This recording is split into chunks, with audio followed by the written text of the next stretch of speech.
নমস্কার বাঙালি। আমারও আপনার কিছু ঘটনা দিয়ে সাজানো আমাদের এই বিশেষ নিবেদন প্রেত জনি। সঙ্গে আমি আছি রাজ ও ভয়েস পার্টনার রুদ্র। আজকে আপনাদের জন্য আমার দাদার সাথে ঘটে যাওয়া একটি ঘটনা। আশা করছি আপনাদের ভালো লাগবে, আর ভালো লাগলেই অবশ্যই একটি লাইক এবং সাবস্ক্রাইব করতে একদম ভুলবেন না। আমাদের ঘটনা বলার সঙ্গে আপনারা অনেক সময় তন্ত্র সাধনা, স্পিরিচুয়াল অ্যাক্টিভিটি, ভূত প্রেতের কথা শুনতে পাবেন। আমরা অযথা কোনো কুসংস্কারকে প্রশ্রয় দিই না। আশা করছি আপনারা একজন গল্পপ্রেমিক হিসেবেই ঘটনাটিকে গ্রহণ করবেন। শুরু করা যাক আজকের ঘটনা।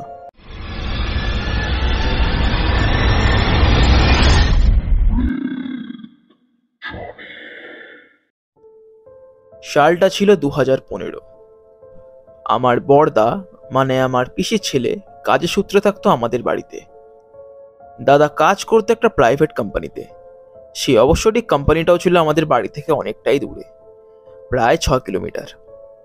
যাতায়াতের উপায় একমাত্র সাইকেল। সেদিন হচ্ছিল সকাল দিয়ে মুষলধারে বৃষ্টি। যেমন তেমন করে কোম্পানিতে পৌঁছে গেল, ফেসে যেতে হয় বাড়ি আসার সময়। একে বৃষ্টি, তার মধ্যে রাত। তাই দাদা ঠিক করলো একটু দাঁড়িয়ে যাবে, একটু বৃষ্টি থামলে বেরিয়ে পড়বে। কিছুক্ষণ পর বৃষ্টি একটু কমলো। আর দেরি না করে কানে হেডফোন দিয়ে একজন বন্ধুর সাথে গল্প করতে করতে সাইকেল চালানো শুরু করলো। কারণ এই সুযোগটা যদি মিস হয়ে যায় তাহলে একেবারে সারা রাতটা এখানেই কাটাতে হবে। কিছুটা এগোনোর পর আসে দুটো রাস্তার মোড়। এখানে অবশ্য বলে রাখা ভালো যে দুটো রাস্তা দিয়েই আমাদের বাড়িতে আসা যেত, কিন্তু দাদা প্রতিদিন যে রাস্তা দিয়ে আসতো সেটা দিয়ে আমাদের বাড়িতে আসতে অনেকটাই টাইম লাগতো, আর অনেকটা ঘুরতেও হতো। আর অন্য রাস্তাটা দিয়ে আমাদের বাড়িতে অনেকটাই তাড়াতাড়ি আসা যেত, সময়ও কম লাগতো। কিন্তু বিকেলের পর রাস্তাটা অতি নির্জন আর মদমাতালের উৎপাত, যার কারণে দাদা আসতো না।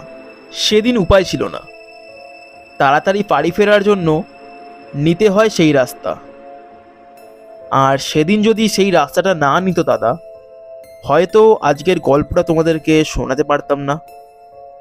রাস্তাটা একেই নির্জন, তার ওপর বৃষ্টি ও ল্যাম্পপোস্ট না থাকার কারণে ঘুটঘুটে অন্ধকার। রাস্তার চারিদিক জলাজমি, বড় বড় ঝোপ জঙ্গলে ভরা, আর তারই মধ্যে দাঁড়িয়ে আছে একটা দৈত্যাকার ভাঙা টাওয়ার। পুরোটা মিলিয়ে প্রায় গা ছমছমে করা পরিবেশ। দাদা অত কিছু না ভেবে গল্প করতে করতে সাইকেল নিয়ে এগোচ্ছিল। রাস্তা থেকে থেকে গর্ত আর জমাট বাঁধা জল, যার কারণে সাইকেল চালাতেও খুবই অসুবিধা হচ্ছিল। কিছুটা এগিয়ে গিয়ে দাদার কলটা হঠাৎ কেটে যায়। দাদা প্রথমে ভয় পেলেও মনে মনে ভাবে যে হয়তো রিচার্জ শেষ। আর তখন তো এখনকার মতো আনলিমিটেডের কোনো ব্যবস্থা ছিল না, যার কারণে যখন তখন রিচার্জ শেষ হয়ে যেত। এই অবস্থায় একেই এরকম পরিস্থিতি, আর কারোর সাথে কথা না বললে আরো ভয় লাগবে। রাস্তাও এখন অনেকটাই বাকি। তাই দাদা একটা শুকনো জায়গা বুঝে দাঁড়িয়ে রিচার্জ কার্ড বার করে ফোনের আলো জ্বালিয়ে রিচার্জ করতে শুরু করলো। হঠাৎ পিছন দিক থেকে একটা ডাক আসে, দাদা একটু শুনবেন। দাদা প্রায় চমকে ওঠে, পিছনে তাকিয়ে দেখে একজন ভদ্রমহিলা বিবরণ দেবার মতো শুধুমাত্র পরনে একটা কালো বোরখা, আর সেটিও অন্ধকারের মধ্যে প্রায় মিশিয়ে গেছে। দাদা ভয় পেয়ে কাঁপা কাঁপা কণ্ঠে জিজ্ঞাসা করলো, কে কে আপনি? দাদা, আমাকে একটু ওইদিকে ছেড়ে দেবেন? আমার ছেলেমেয়েরা বাড়িতে একা, আমি না গেলে কেউ দেখবে না ওদের। একটু এগিয়ে দিন দাদা। দাদা একটু অবাক হয়ে যায়, তার কারণ মহিলাটি যেদিকে আঙুল দেখাচ্ছিল রাস্তা তো দূরে থাক, কিছু দেখাই যাচ্ছিল না। যতদূর খালি চোখ যায় শুধুমাত্র জঙ্গল আর জঙ্গল, আর কিছুই নেই। দাদা জিজ্ঞাসা করলো, কি বলছেন আপনি? যেদিকে আঙুল দেখাচ্ছেন ওদিকে রাস্তা কোথায়? তবু মহিলাটি বারবার একই কথা বলতে থাকে, একটু দয়া করুন, আমার ছেলেমেয়েরা বাড়িতে একা, আমি না গেলে কেউ দেখবে না ওদের। একটু ছেড়ে দিয়ে আসুন। একইভাবে কিছুক্ষণ কথাবার্তা চলার পর দাদা এবারে একটু বিরক্তই হয়ে যায়। বারবার দাদা বলতে থাকে, না না, আমার হবে না, আমার হবে না, আমার তাড়া আছে, একটু আমার দয়া হবে না। করুন, আপনি যান, আপনি যান, আমার আপনি ছেলেমেয়েরা যান না। বাড়িতে তখন দিয়ে একা, তো বলছি আপনাকে, আপনি যান আমি না। না গেলে কেউ আমার তাড়া দেখবে আছে, না আমার হবে ওদের। না। মহিলাটি যত দাদাকে জোর করছে প্রায় মনে হচ্ছে মহিলাটির গলার স্বর ক্রমশ ভারী ও কর্কশ হতে শুরু করেছে। দাদার এবারে একটু ভয় করতে শুরু করলো। আর সময় নষ্ট না করে দাদা যখনই সাইকেল নিয়ে পালাতে যাবে তখনই ঘটলো এক অপ্রাকৃতিক ঘটনা, হয়তো যা বিশ্বাসের অযোগ্য, যা হয়তো বিশ্বাস করাই যায় না। মেয়েটির মুখের বোরকা হাওয়াতে ভাসছে, তার চোখগুলি আর চোখ নেই, যেন কতদিনের রাগ ক্ষোভ জমে জ্বলন্ত দুটি অগ্নিপিণ্ডতে পরিণত হয়েছে।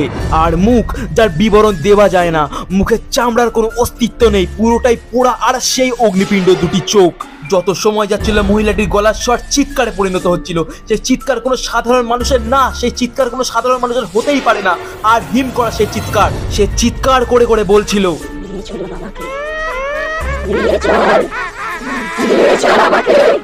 আমি তো বলছি আমাকে নিয়ে চল, রাস্তা আছে, নিয়ে চল ওইদিকে, তোকে নিয়ে যেতেই হবে, আমার সাথে তোকে যেতে হবে, চল নিয়ে চল। কিছুক্ষণ যদি দেখে এই অপ্রাকৃতিক দৃশ্য যার হয়তো কোনো ব্যাখ্যা হয় না, হঠাৎ দাদার পেছন থেকে খুব জোরে ধাক্কা আসে, সাইকেল সমেত ছিটকে পড়ে রাস্তায়।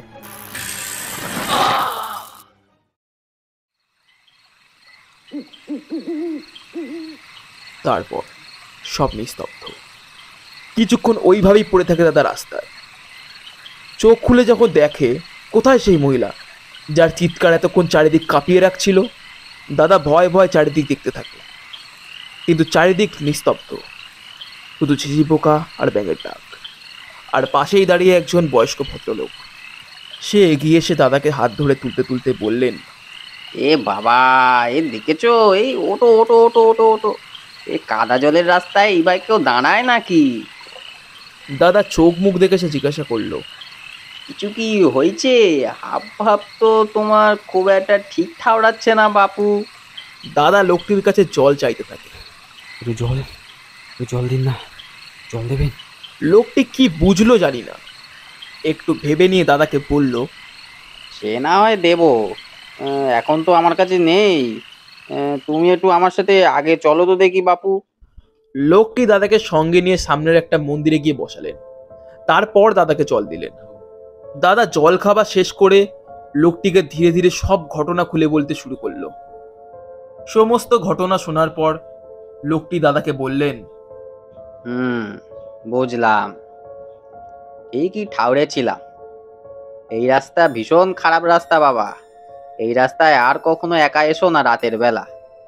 আমি অনেকক্ষণ ধরে তোমাকে ডাকতেছিলাম, কিন্তু ওই সাড়া না পেয়ে ধাক্কা মারতে বাধ্য হই। আর বিশেষ করে তুমি যেখানে দাঁড়িয়েছিলে তার পাশেই জোড়াতাল গাছ। এ ঘটনা শুধু তোমার সাথে নয়, আরো অনেকের সাথে ঘটেছে বাবা, তাই রাত দুপুরে কেউ আসে না এই রাস্তায়। সেদিন যদি ওই ভদ্রলোক না থাকতেন তাহলে কি হতো জানি না। তারপর দাদা ওই রাস্তা দিয়ে আর কখনো আসেনি। আজকের ঘটনাটি এই পর্যন্তই। ভালো লাগলে একটি লাইক এবং সাবস্ক্রাইব করতে একদম ভুলবেন না। ডেসক্রিপশনে দেওয়া ইমেল আইডিতে অথবা ফেসবুক আইডিতে আপনারা আপনাদের ঘটনা আমাদেরকে পাঠাতে পারেন। আপনাদের ঘটনা আমরা গল্পরূপে আপনাদের কাছে নিবেদন করব। আমরা পরের ভিডিও নিয়ে আগামী শনিবার রাত্রির 11টার সময় আসছি। সবাইকে শুভরাত্রি।